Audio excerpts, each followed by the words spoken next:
right, man, look, we got us an Omar video. This is Kick fixed Twitch but broke streamers. Let's get it. Every time I scroll on my Twitter or TikTok timeline, I notice that there are streamers who I've never seen in this world before pop up and take over every single swipe that I have. I know that I'm noticing it, I know that you're noticing it, and I know that the streamers who are making the decision as to which platform they are going to stream on are also noticing it as well. I noticed as I've been streaming these past few months, especially during my tours, when it really like clicked in my brain. I'm like, bro, this tour should be way more viral. But I noticed like I be seeing more clips from Kick than Twitch these past couple months. And I'm like, what's going on, bro? Streaming has stopped being about who's the best in the game for a little while now, and it's more about who has the most. Now that he's saying something, I have noticed more Kick clips going viral than Twitch clips. I ain't gonna lie. Clips, who has the most visibility, who can get in the algorithms of these famous celebrities that are scrolling and this athlete and whoever else that may be perusing on social media. And so now you have this mass exodus of content creators taking this pivot and saying that I'm gonna go green and it's gonna be the best thing for me. But I am here to say that may not be the best decision. I love you guys, man. We're gonna be crazy. It's gonna be good. We're gonna be vibing. I'm pulling up on the Kick app right now. I appreciate you guys. We're going up. I will be one of the biggest Kick streamers, bro. I will be one of the biggest streamers. You know what I'm saying? If you're new to this and you haven't already, please hit that subscribe button. It's gonna go a long way for the channel. Show that you're more than a clip watcher and show that you're an actual video watcher by clicking the subscribe button. Now, back into the video. Oh, they're saying DDG doing streams on Kick. Yeah, that's great. I think Kick staff. I think there's a clip of him going around. DDG moved full time to Kick, I think, for at least like I don't know. He's come over completely like just like I know he's multi-streaming, but now he's like fully on Kick. I think that's because of the clipping. Yeah, it's because of the clipping, I believe. Like I think he recognizes like at the end of the day, Kick obviously offers a really great platform. It offers 95.5. It offers Kick partnership program, which is income is around about 19x Twitch, but it also offers clipping. Right, and that discoverability is huge. For all the negative things that I can say about Kick, I never got offered that, and I was in phase 3. I was an actual partner you niggas signed. We never got offered no fucking clipping services. Bro, you can't make this shit up, bro.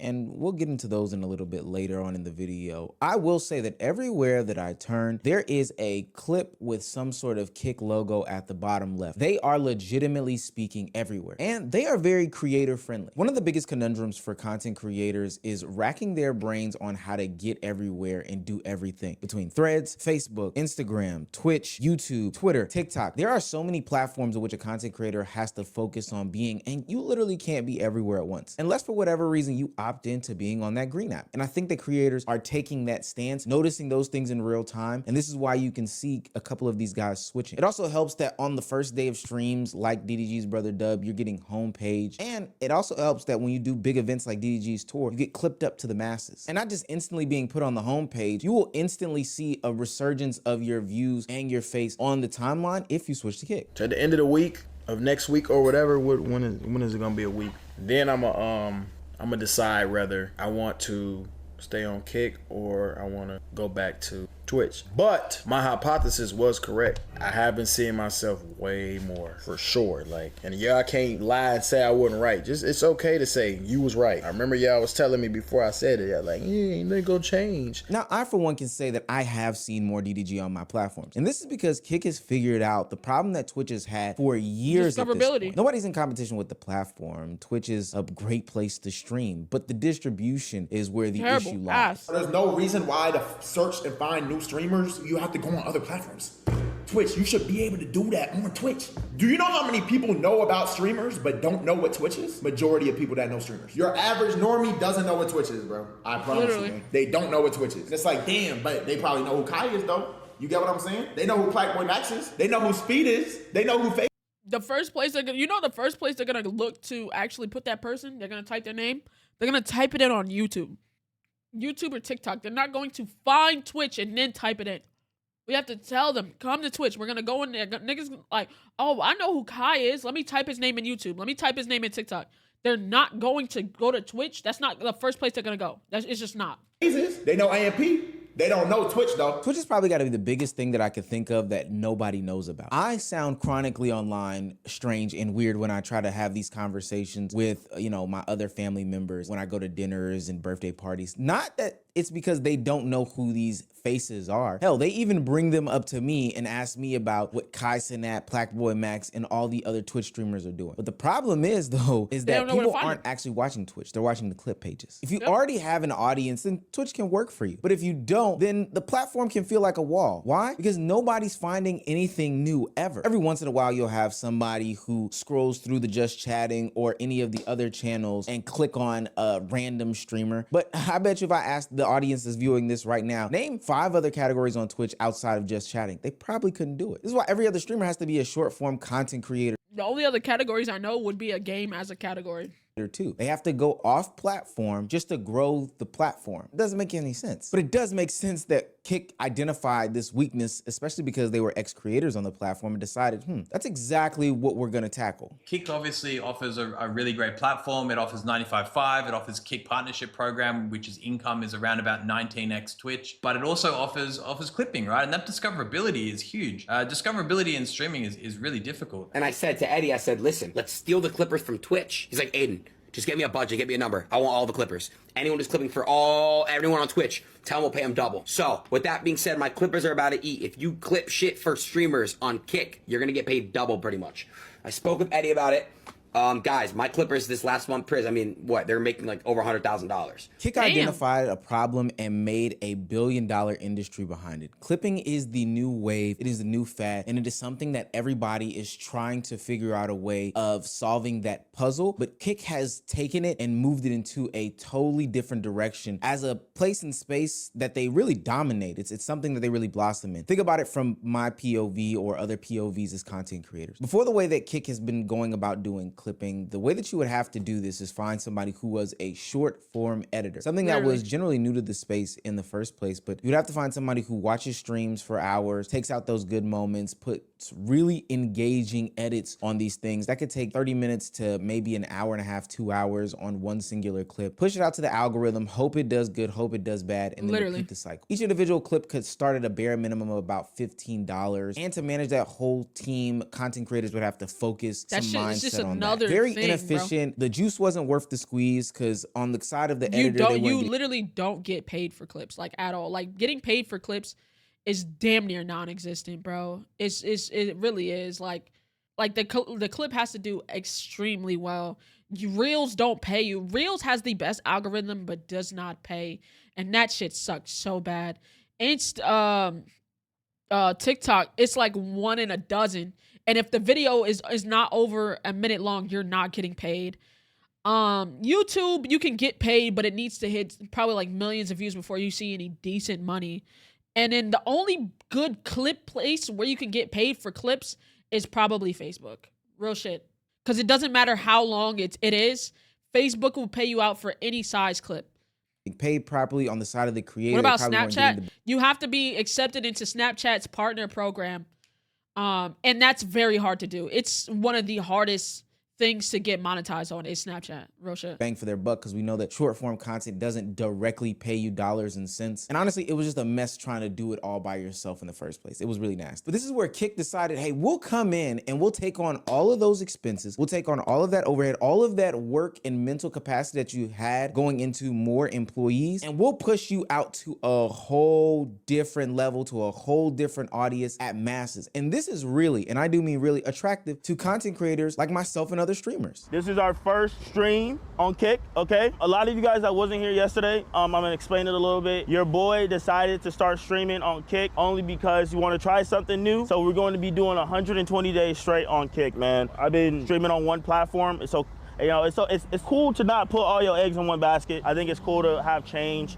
And I think Kick is going to really show a lot of love, man. They're excited with the content ideas that we're gonna be doing. They're gonna be supporting it and just putting like a big budget behind it, man. So shout out Kick, man. The puzzle of more is solved. This is why Kick feels different. Kick's ecosystem solved the burden of content creators trying. The only thing is, bro, I'd probably still be on Kick. But the only thing is, like, it's so toxic over there.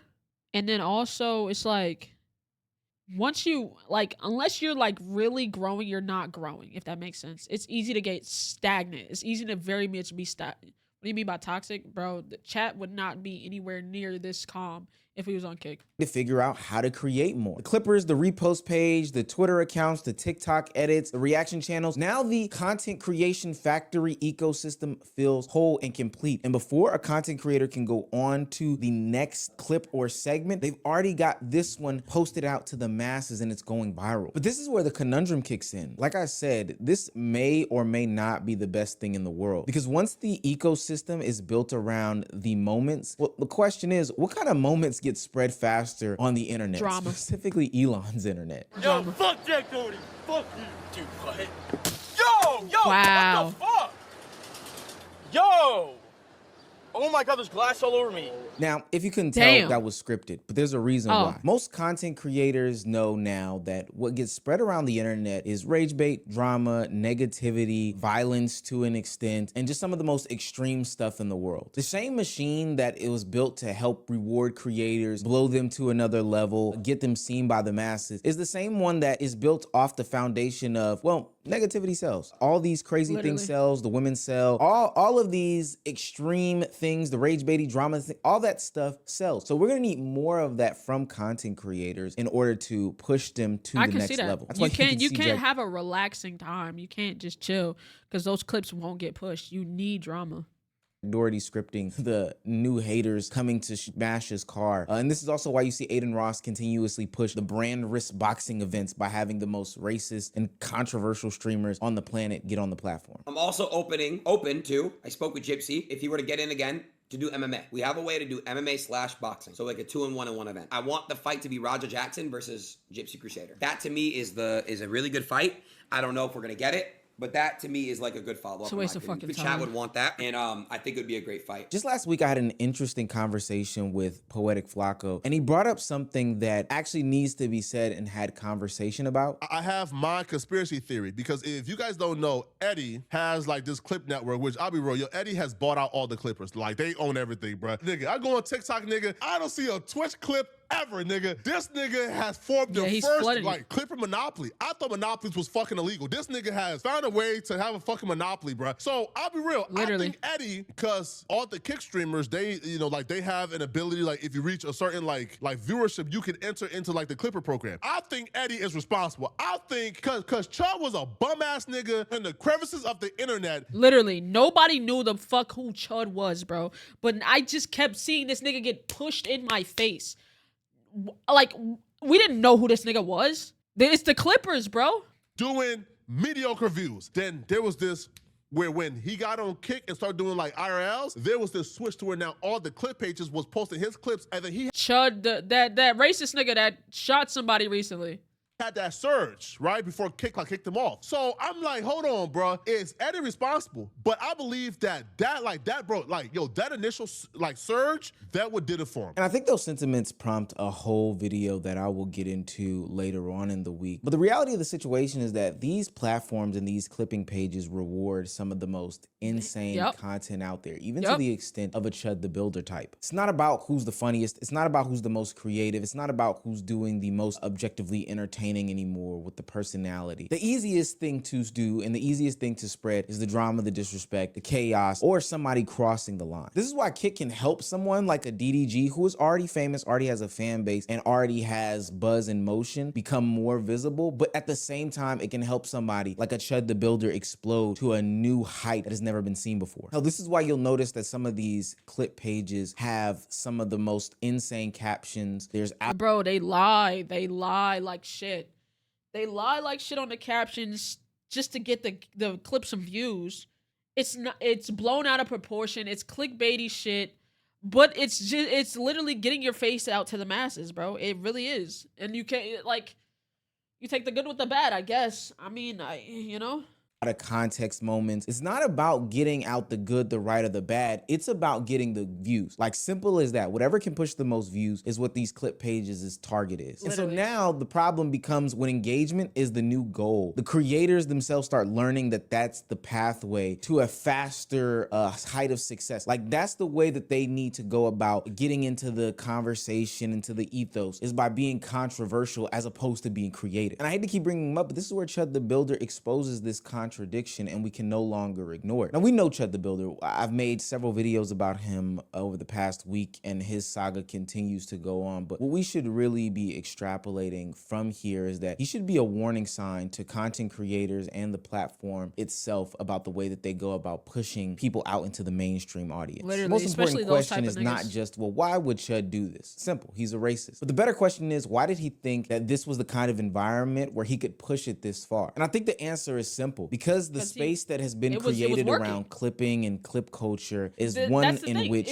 you get rewarded for doing extreme things. These clips can travel faster than somebody's long form video, than somebody's creative endeavor in which they hired this person, drafted out a script, did etc. etc. The drama, the outrageousness, the pure out racism travels much faster, goes much more viral, and gets much more views and attention than all the other stuff. So now creators feel like, hey, the more punishment that I put myself and others through, the more promotion that I ultimately get. That means more people will then come and see my streams because the clip views are up, and I'll get more money and be more rewarded because of it. And by the time Kick reacts to what the clip pages are putting out, clip pages already got the engagement, right? They've already shot this person out to the ethos. The reaction channels already got it. The conversation is already started. And there's really two people that suffer. One, Kick the platform, because now they're getting labeled as a bad platform to be on. And then two, the creators that still exist on there. Kick may have solved one problem that Twitch created, but now it has created a whole different question. What the hell does it even mean to continuously be on Kick? You see, Twitch made it harder to grind for visibility, but once you got those eyes and that audience, you can best believe they were a strong, loyal audience, one that was catered to the exact type of demographic that you wanted. But Kick made visibility easier, but easier doesn't mean that you've always built the strongest audience. But I need my predictions. That is a big part of the community,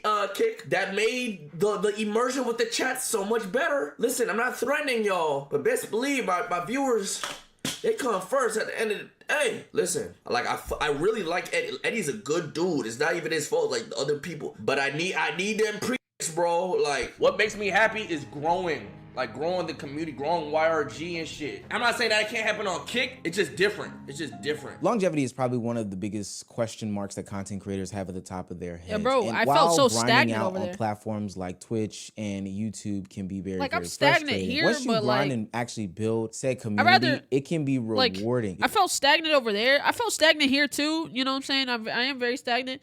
However, it's just, at least if I'm stagnant, I'm at least enjoying myself. I'm having a decent time. You know what I'm saying? You have a loyal fan base. You have a loyal audience that's not looking for you to do the most outlandish things in order for you to, you know, catch their attention and keep them there, but ultimately genuinely like you for you. Creators like Rage, FaZe, and AMP created strong audiences, not because they came for a viral moment, but because they came for the content creators themselves. This is where Kick struggles. Sure, they'll push people to you, to your name, and potentially to your Kick streaming platform, but what type of audience are you building? What type of fan bases come from somebody that drew in this viewer based off of a clip that has a little Kick logo at the bottom? This is what I really want people to ask themselves. And I know that as a viewing audience, you understand this connotation. If somebody told you that they were streaming, you'd probably say, oh, okay, that's cool. That's a cool, fun thing to do. But if somebody told you that they were streaming on Kick, you would look at them like they were crazy. You would look at them like, it's still that conversation. Bro, when I first officially left Kick, this was the same exact conversation. When you tell somebody you're streaming, it's not that, oh, that's cool. You tell somebody you're streaming on Kick as a person who knows, they're like, on Kick? Like, okay, I mean, okay, I guess. What kind of content do you do? You know what I'm saying? If they're racist or a nuisance streamer, you'd be less likely to click on them. Why? Because that name is now getting muddied because of the process that has been explained throughout the video. Just like other mediums of content like podcasting, because I know podcasting has like one of the worst raps in the world, especially in the dating game. Fellas, if you go out there and tell a woman you have a podcast, you'll probably lose her. But streaming on Kick is becoming one of those things as well. There are birthing these nuisance streamers, these racists, and these other things. And basically that is solely due to how people identify kick streamers based off of clips. You have to ask yourself as a content creator, am I building some sort of real and legitimate audience, one that is loyal to me and that'll follow me to the ends of the earth? Or are we getting people that are just checking in for the next viral moment, the crash out, the rage, the drama, the racism, the nuisance streaming? Are they tapping in to see if I'm going to implode? Or are they going to tap in to see me play a game of Roblox with the rest of my community? For what it's worth, I do think that Kick did solve an actual problem that was existing in the space. If Twitch can solve this problem without it going toxic, they'd be good. But they don't give a fuck. Instead of actually putting money into their platform where they're like, okay, let's add discoverability here. Let's do this. Let's do that. They're like, no, you can just multi-stream, you know, go ahead and multi-stream. Because that'll just, in the end, people will still probably come here for the stream. Just multi-stream. Like, bro, damn, y'all didn't want to try to solve nothing? Has yet to this day solved the discoverability problem. Bro, I was still hoping for so instead of like hitting a clip button and just where we can type /clip 30 seconds and then go about our day. I'm still waiting for that. Y'all said y'all was going to do that shit like 6 months ago. Kick already did it. This was your idea. You announced it. Kick did it. /clip 30 seconds. /clip 60 seconds. Where it makes it easier for niggas in chat to clip without having to lose the viewing experience. Now we got exclamation clip. We don't know how long the clip is going to take. You know what I'm saying? Like, come on. Which makes me go out there and say that it is by far the hardest platform to grow, full stop. In order to grow this one platform, you have to grow another platform. Literally. Which sounds idiotic. But at the end of the day, it is one of the more rewarding things for content creators to do. And trying to fast track that process by going to a platform that prioritizes clipping by any means necessary, even if it makes you look like a racist, a weirdo, somebody who may have weird schmexual desires, gets you pushed to the algorithm based off of controversy, doesn't make a lot of sense to me. And so for these content creators that are saying to themselves, hey, I'm gonna make the switch, it just seems like the best thing for me, I would author them a caution. There's a couple of things that they need to be very, very weary of once they make the switch over to Kick. One, you are going to be labeled for a very long time. If you are a Kick streamer, that rings off a little bit different than a Twitch streamer. Two, manage how these out of context, weirdo caption clips are gonna come out. I know that you're not gonna have too much control over it because, hey, they're gonna paint you in a bad light, but ultimately you're going to be seen on my timeline. And that's what you wanted. But you just need to be very weary and cautious of those different things. Because these guys need to realize that Kick is going to make you more popular, for sure. It's going to make you more visible. But is it for the right reasons? The internet is prioritizing visibility. It's by the worst moments first. And that can have nasty, and I do mean nasty, results for the end goal of these content creators. Yep. He's very true. Hey, man, like, Kick just has a rep right now.